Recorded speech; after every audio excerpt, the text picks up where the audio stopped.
Le but de cette vidéo était d'expliquer l'histoire géologique de la région de Buzios. Le premier jour, nous nous sommes rendus sur l'affleurement de la Ponta de Marisco. Nous avons pu observer des roches métamorphiques, le gneiss, qui se caractérisent par une foliation. Le métamorphisme est la modification de la roche sans fusion nécessaire.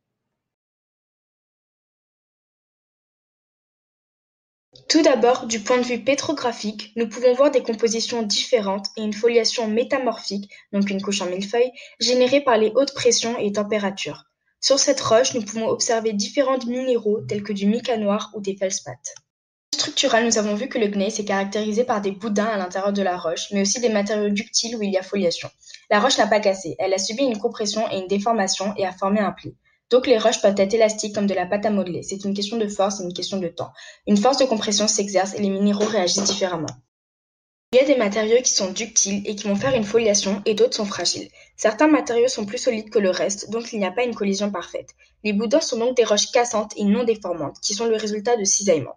Un mouvement de collision entraîne une augmentation de la pression. Ces roches se retrouvent en profondeur dans une chaîne de montagnes. Ces deux arguments nous prouvent qu'il y a eu une compression.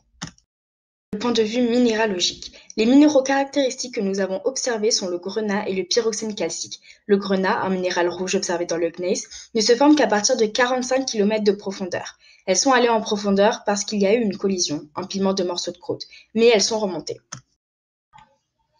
Le pyroxène calcique, un minéral blanc, vert, voire bleu, se présente que à partir du métamorphisme de sédiments. Cela montre les origines sédimentaires de ce gneiss. On avait donc des sédiments en surface qui se sont pris dans la collision jusqu'à plus de 40 km et qui ont subi un métamorphisme. Donc une roche sédimentaire qui s'est formée en surface et s'est retrouvée prise dans un mouvement de compression, enfouie jusqu'à plus de 40 km de profondeur. Ce qui peut expliquer cela, c'est que ça a été pris dans un mouvement de collision et la chaîne de montagnes que l'on appelle l'Himalaya brésilien qui existait il y a 50 millions d'années. Nous pouvons donc nous demander comment ces roches de 40 km de profondeur se sont retrouvées en surface.